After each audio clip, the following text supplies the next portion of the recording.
selle aasta rahvamuusikapeo Mandoliinide liig. Elamusliigis osalejad on täna kohal, need on väga meeldiv kordamine ning teeme justkui peaproovi praegu teie ees nende lugudega, mis kõlavad siis suvel ka Amotsa-Kelku Tallinnas. Esimeseks looks on rahvaliku päritoluga Põltsamaa valiss. Ning pidulikult alustame ikka kohe solistidega. Palun juba teile tuttavad kõikide orkestrite dirigendid Ilmar, Jaanus, Joosep ja siis lõuna poolt meile ka Põlva kandist Joonas Kuring, kes on sealse toreda mandoliorkestri. Nii et 4 orkestri dirigendid alustavad seda lugu üheskoos. Palun!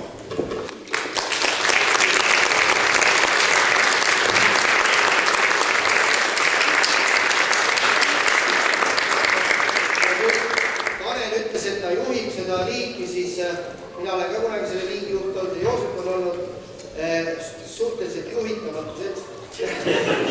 No, ma proovin. Vaata, see mõttes välja.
tore pala, mida on Eestimaal juba kindlasti üle 100 aasta vähemalt mängitud, aga jõudnud meieni hoopis meloodia Ungarimaalt, selline tantsupala nagu Vengerka, nimes on siis peitub ka see juba väike võti, aga Vengria Vengerka. Ütleme siis niimoodi, aga ta on ka eestikeelsel sõnade variandil päris mitu tükki.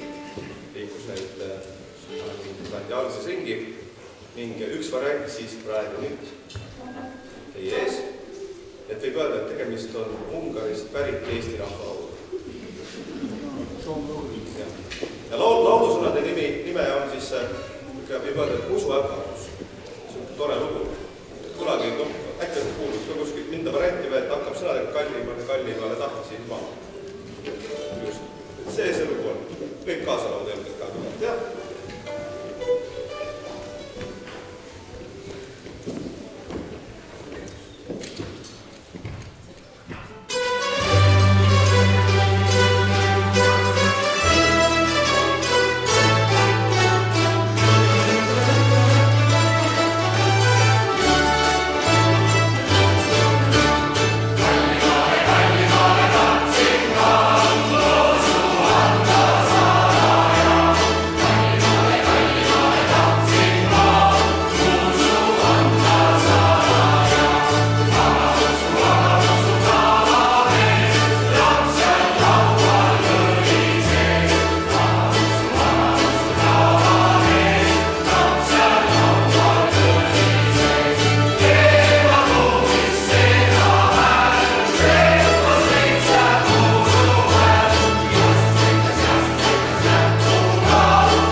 Liigume samm-sammult kavas ka niimoodi, ütleme siis kaasaegsemaks, ega mandoliini repertuaar ei ole ainult suhke rahvamuusika olnud, et ütleme, mis on üldse rahvamuusika, kas keegi kirjutab loo ja kas keegi mäleta, kes selle kirjutab või kuidas on, et kõik lood on ju kunagi kellegi poolt tehtud, aga vahel kes tõesti otseselt mäletab, on ju, kes selle võib-olla tegi.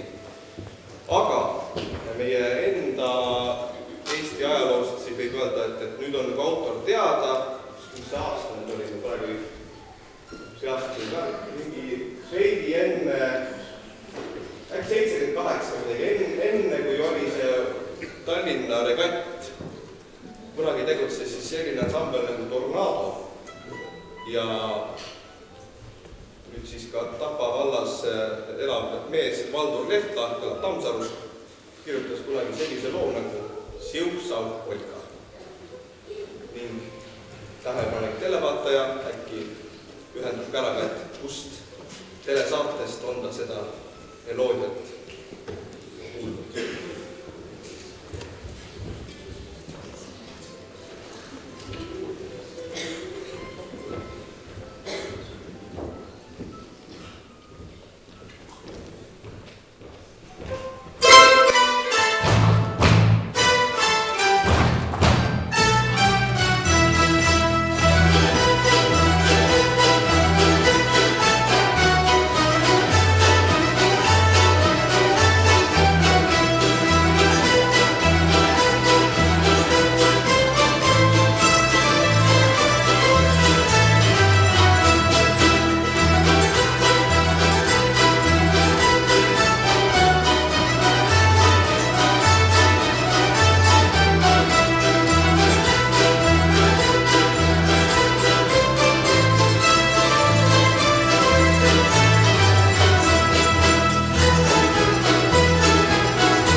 Mis telesaade oli siis?